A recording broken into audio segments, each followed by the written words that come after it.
Hello students. Now today we are starting with the syllabus of standard 12 physics. It is the new syllabus, new book that we got.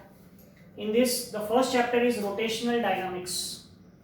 Earlier syllabus the first chapter was circular motion. The name of the chapter is changed now. Its name is rotational dynamics. It is a combination of two chapters. In earlier syllabus there are two chapters, circular motion and rotational motion. So it is a combination of those two. Okay. So let us start the chapter rotational dynamics. In this chapter, the first part we have to study circular motion. In the first part we have to study circular motion. In standard 11th we have already studied some of the part of it. Okay. तो हम इसकी पहले जो basic ideas है जो हमने standard 11th में already पढ़ा हुआ है उसका थोड़ा सा एक रिवीजन हम करेंगे and then we move further. तो circular motion, what is the meaning of this word? It is a very very very common process in our surrounding. We used to observe this circular motion in our surrounding. There are many circular motions through which we go on. So what do you mean by this circular motion? What is the definition? किस motion को हम circular motion कहेंगे? Okay, so what is circular motion? तो इसका नाम ही इसका meaning है, इसके नाम में ही इसका मतलब है. देखो, सर्कुलर मोशन, सर्कुलर मोशन यानी क्या? ऐसी कोई भी मोशन जो किसी सर्कल की सरकमफेरेंस के अलाउंग होती हो. जैसे हमने एक सर्कल लिया,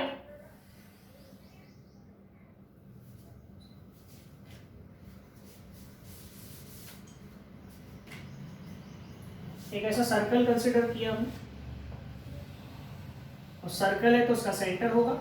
suppose this is a centre O, it is radius R, और कोई बॉडी ऐसे सर्कुलर पाथ में घूम रही है. तो जब भी कोई बॉडी किसी सर्कुलर पाथ के सरकमफेरेंस के अलाउंग घूमती है, देखो ये सर्कल का सेंटर है, ये सर्कल की रेडियस है और ये सर्कल की सरकमफेरेंस है. So whenever a body moves along the circumference of a circle, it is called circular motion. So what is the definition? The motion of a particle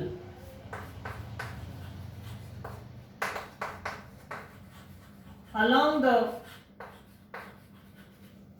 circumference of a circle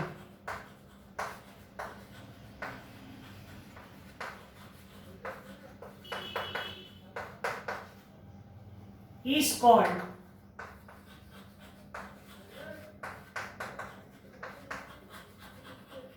circular motion. उसे हम कौन सी motion कहेंगे? Circular motion. What is circular motion? Whenever a body moves along the circumference of a circle, it is called circular motion. Okay, there are different terms related to circular motion that we have already studied in standard 11 syllabus. So just revise those topics in a quick way because that is very important for the further studies. So in standard 11 we have already studied radius vector. So what is the meaning of this word radius vector? तो इसका जो नाम है वही उसका पूरा meaning आपको clear करेगा. देखो यहाँ दो वर्ड है, एक है रेडियस और एक है vector. So what is radius vector? ये कोई सर्कुलर पाथ है और ये उसका सेंटर है और ये इसकी रेडियस है और यहां पर कोई पार्टिकल है, मान लो P, along the circumference of a circle. So radius vector यानी क्या? वेक्टर यानी उसको डायरेक्शन होगी पहली चीज तो ये, और रेडियस यानी क्या? सर्कल का सेंटर और सर्कल पर के पॉइंट को ज्वाइन करने वाली लाइन सेगमेंट, इसे हम क्या कहते हैं? Radius. So what is radius vector? It is a vector. It is a vector drawn from the center of the circle to the position of the particle on the circumference of a circle. देखो ये particle कहां पर है, अब देखो circular motion perform कर रहा है तो ये तो तय है कि वो सर्कमफरेंस पर ही होगा, लेकिन सर्कमफरेंस पे कहां होगा, यहां है, यहां है, इधर है, इधर है, इधर है, ये बताने का काम कौन कर रहा है, ओपी। ऐसा एक वेक्टर बता रहा है ओ से कि पॉइंट कहां पर है, पी पर है पार्टिकल, तो वो ऐसी डायरेक्शन बता रहा है। अगर ये पार्टिकल यहां होता तो ये ऐसा बताता ओ क्यू, पार्टिकल और कहीं अगर होता, यहां होता तो वो बताता O R. So what is radius vector, it is a vector, it is a vector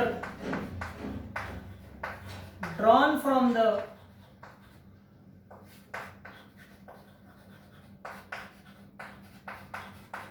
center of the circle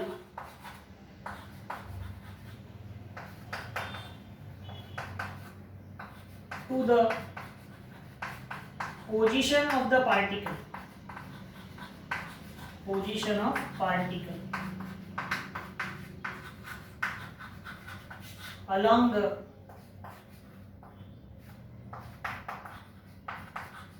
circumference of circle। ये एक ऐसा वेक्टर है जो सर्कल के सेंटर से सर्कल पर पार्टिकल की पोजीशन कहां है उसको बताने वाला ये वेक्टर है, ठीक है। तो it is called what, radius vector. Then इसके बाद इसमें टर्म आता है, एक और टर्म है, हमने डिस्कशन करना है, एंगुलर डिस्प्लेसमेंट। ऑलरेडी हम लोग ये पढ़ चुके हैं 11th में। एंगुलर डिस्प्लेसमेंट, डी थीटा उसको कह सकते हैं, डेल थीटा भी कह सकते हैं, ठीक है। सो व्हाट इज एंगुलर डिस्प्लेसमेंट। अब देखो हमने कहा कि कोई बॉडी सर्कुलर पाथ ट्रेवल कर रही है, सर्कुलर मोशन परफॉर्म कर रही है, ये उसका सेंटर है, ये पार्टिकल की इनिशियल पोजीशन है ए। थोड़े समय के बाद मान लो पार्टिकल कहां पहुंच गया, बी पर। पार्टिकल था ए पर, थोड़े समय बाद वो पहुंच गया बी पर। तो उसने क्या किया, जैसे हम लीनियर मोशन में बात करते हैं ना, जैसे अभी मैं यहां पर प्रेजेंट हूं, मैं यहां से चलकर यहां आ गया, तो मैंने क्या ट्रेवल किया, थोड़ा सा डिस्टेंस ट्रेवल किया, तो ये मेरा क्या कहलाता है, डिस्प्लेसमेंट। वैसे ही जो पार्टिकल है वो पहले कहां पर था, ए पर, अब कहां पहुंच गया, बी पर। तो पहले रेडियस वेक्टर कौन था, ओ ए, अब रेडियस वेक्टर कौन हो गया, ओ बी। तो रेडियस वेक्टर था ओ ए, अब हो गया ओ बी, यानी उसने क्या किया, थोड़ा एंगल से वो टिल्ट हो गया। जैसे घड़ी के कांटे होते, ये ऐसा घूमकर ऐसा चले गया, तो इसने क्या किया, थोड़ा सा एंगल फॉर्म किया है यहां पर, ये। तो इस एंगल को क्या कहा जाता है, angular displacement. So what is angular displacement, the angle formed by the, or the angle traced by the, traced by radius vector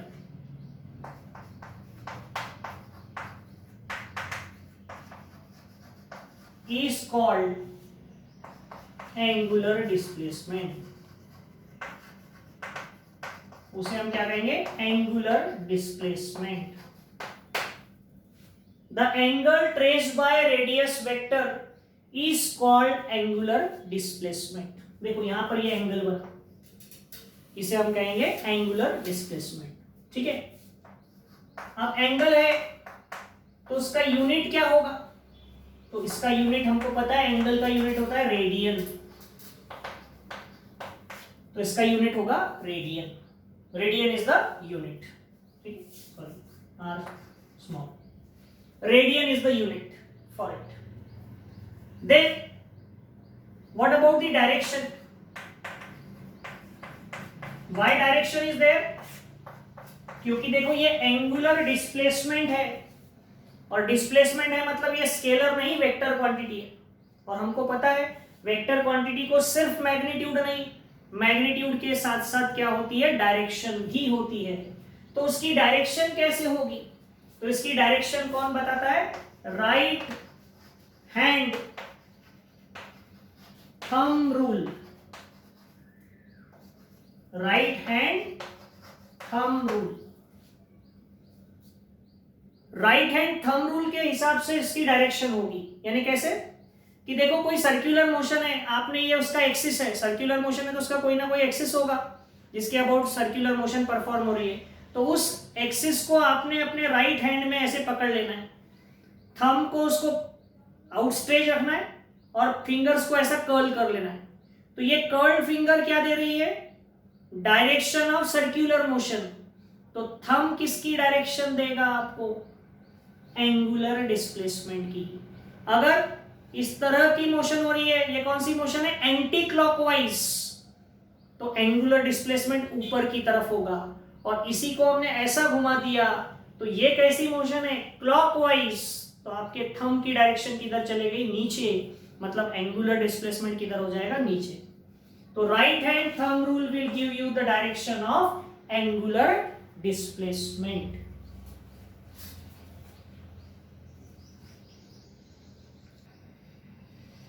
अभी हमने देखा एंगुलर डिस्प्लेसमेंट, अब बात करते हैं एंगुलर वेलोसिटी की। नेक्स्ट टर्म है एंगुलर वेलोसिटी।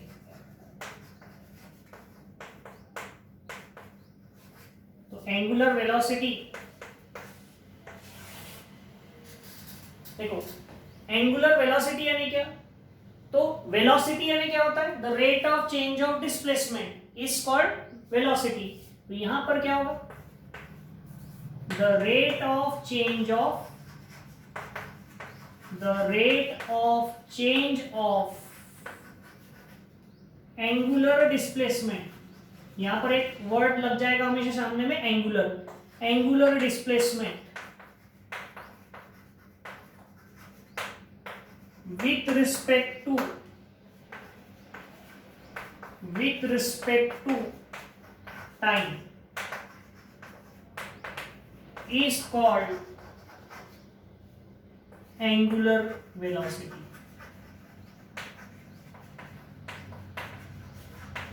हम इसे कहेंगे एंगुलर वेलोसिटी। देखो जैसे ये सर्कुलर मोशन है, ये सर्कल है, ये इसका सेंटर है, ये पार्टिकल है ए, और मान लो ये बॉडी ऐसे घूम रही है एंटी क्लॉकवाइज, ए से वो बी पर चलेगी थोड़ी देर बाद। तो जब बॉडी इस तरह से घूमेगी एंटी क्लॉकवाइज, तो एंगुलर वेलोसिटी की डायरेक्शन कौन देगा, फिर से राइट हैंड थंब रूल, कि कोई बॉडी अगर एंटी क्लॉकवाइज घूम रही है तो एंगुलर वेलोसिटी की डायरेक्शन किधर होगी, ऊपर की तरफ। वही अगर ये बॉडी क्लॉकवाइज घूमती है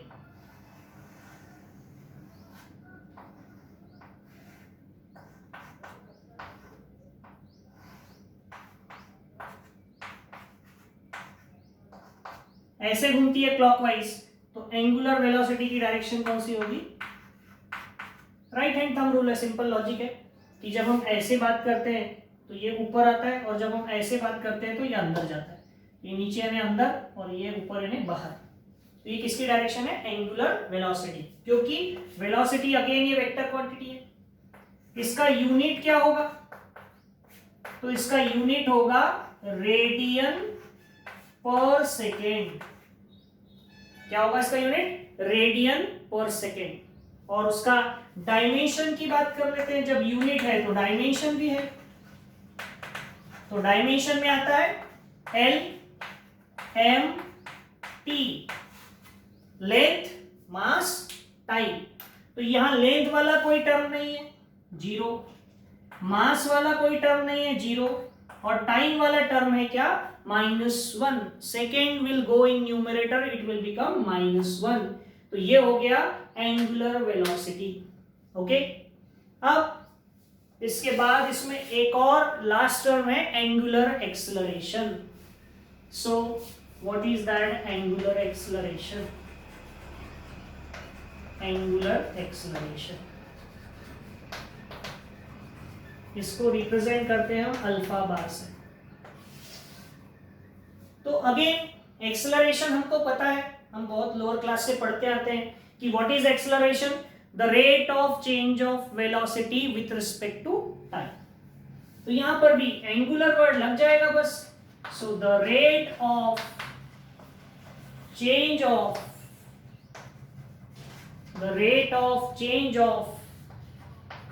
angular velocity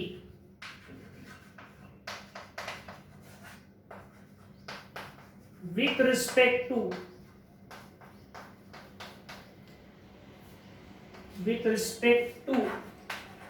time is called angular acceleration, हम उसे एंगुलर एक्सलरेशन कहेंगे। ठीक है, अब इसका यूनिट क्या होगा? तो जैसे एंगुलर वेलोसिटी का यूनिट क्या है? रेडियन पर सेकेंड। तो एंगुलर एक्सलरेशन का यूनिट क्या होगा? रेडियन पर सेकेंड स्क्वायर, आएगा। ठीक है, और इसके डायमेंशन क्या आएंगे?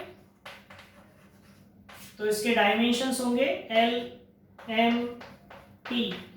तो लेंथ तो कुछ है नहीं, मास कुछ है नहीं, टाइम आएगा -2। ठीक है, अब इसकी डायरेक्शन की बात कर ले, क्योंकि फिर से ये एक्सेलरेशन है, वेक्टर क्वांटिटी है, तो डायरेक्शन डेफिनेटली होगी।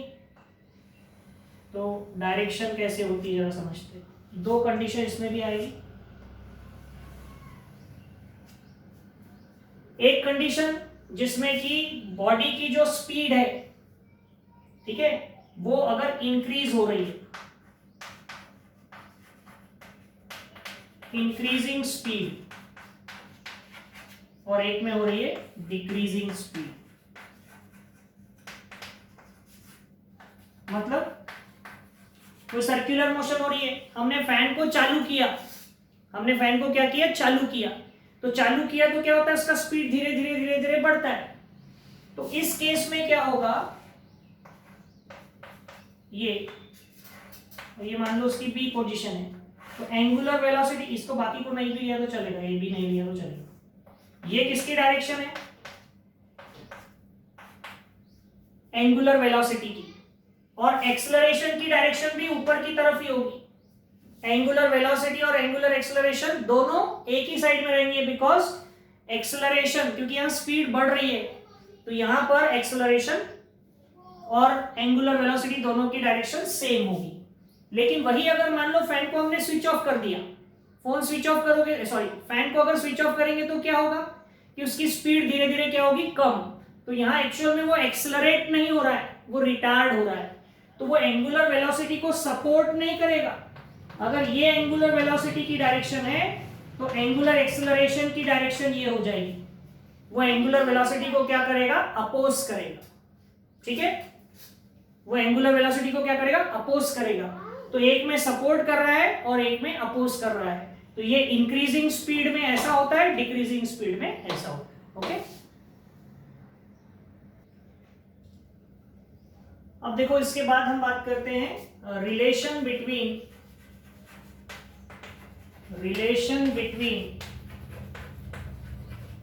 Linear velocity and angular velocity.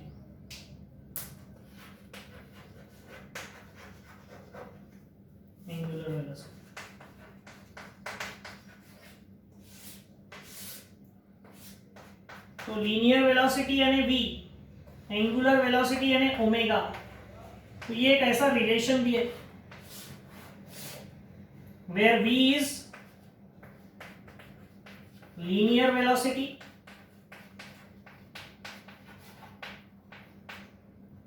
r is radius and omega is angular velocity.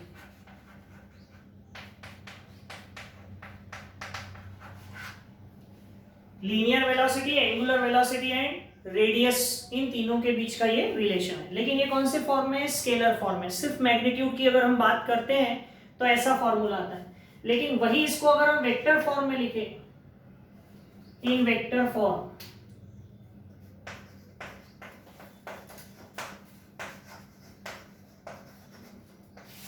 तो वेक्टर फॉर्म में ये फॉर्मूला क्या हो जाता है, v bar equals to omega bar cross r bar. क्या होता है formula, v bar equals to